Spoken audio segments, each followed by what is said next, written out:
bahan bakunya ada dari Cina. 30% India, 60% Cina kalau nggak salah. Terus kalau bahan bakunya nggak dikirim, mau bikin obat apa, Pak?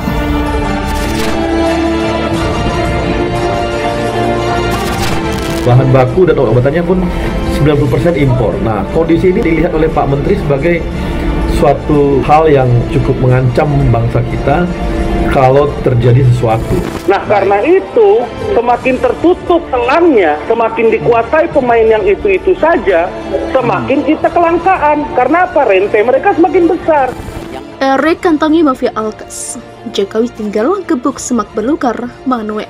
Akhirnya Pak Erik melihat bahwa ada mafia-mafia gitu, mafia-mafia besar, baik global maupun lokal yang bergabung juga mungkin dan sebagainya, yang akhirnya membuat kita ini, bangsa kita hanya sibuk berdagang, bukan sibuk memproduksi. Yang namanya health security sebagai bangsa besar, yang penduduknya besar dan marketnya besar, ini harus menjadi prioritas. Nah, karena itu sekarang saya udah bilang kepada Menteri Perdagangan juga, supaya duduk bersama dengan Menteri Kesehatan, buka ini semua. Meningkatkan ekspor, menurunkan impor juga agenda besar bangsa kita. Jangan pernah ada yang bermain-main di area ini. Saya sudah wanti-wanti betul, di area ini kalau masih ada yang main-main, saya gigit sendiri.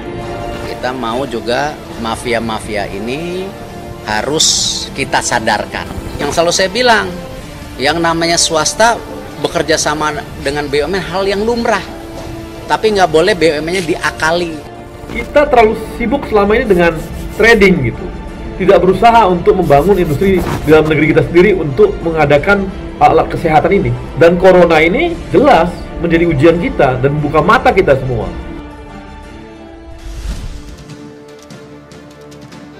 Framing busuk kepada pemerintah Republik Indonesia dilakukan oleh IDI dan Pemprov DKI. Kedua elemen ini menjadi duri dalam daging perihal penanganan COVID-19 di Indonesia. IDI dan Abbas Dungu bin bodoh itu memberikan framing busuk kepada Jokowi perihal data kematian COVID-19. Agar apa? Agar Jokowi ditumbangkan, terawan diberhentikan. Abbas dan IDI satu suara, resonan dan bagai pinang dibelah dua pakai pisau tumpul. IDI dan Abbas mengatakan bahwa yang meninggal karena COVID sudah lebih dari 1.000 orang, sungguh jahat. Iblis sekali mereka. Lantas framing busuk semacam ini pun langsung dibantah oleh Ahmad Yuryanto selaku juru bicara istana dalam penanganan COVID-19.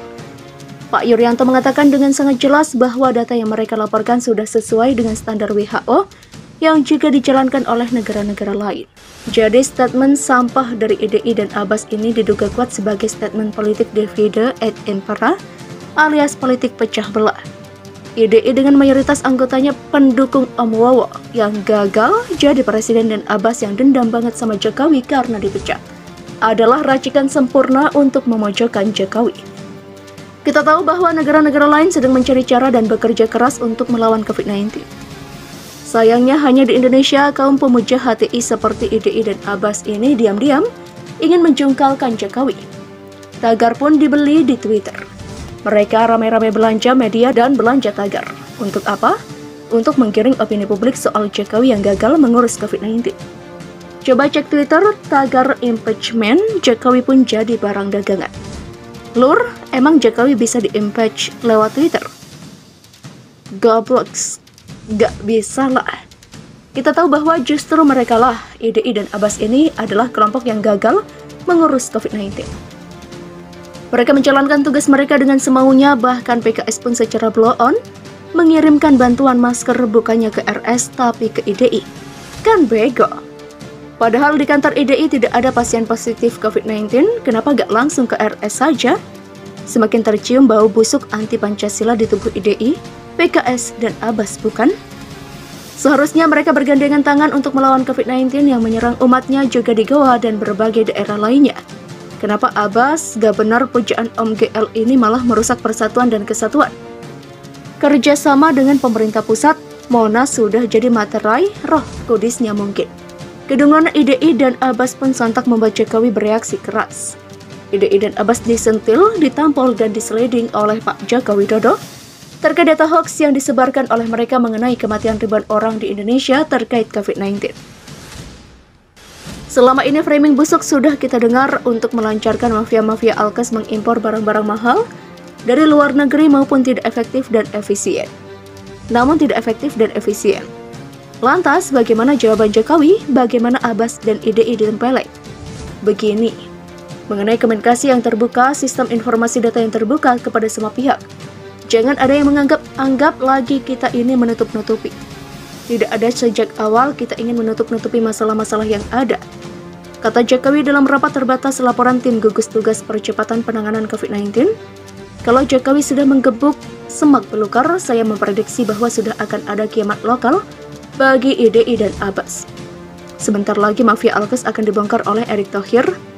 Menteri BUMN sudah mengantongi nama siapa saja mafia alkes yang menari di atas COVID-19 ini.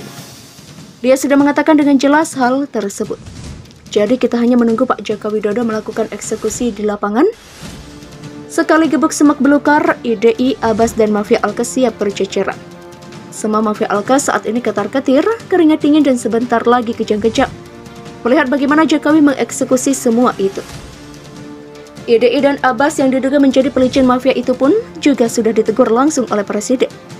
Saya punya saran kepada para pemain alkes yang menghalang-halangi metode donor plasma konvalesen. Jangan main-main sama COVID-19. Ini musibah dunia dan tolong jangan berpolitik di atasnya. Metode konvalesen ini menjadi metode yang terbukti menekan angka kematian di Iran.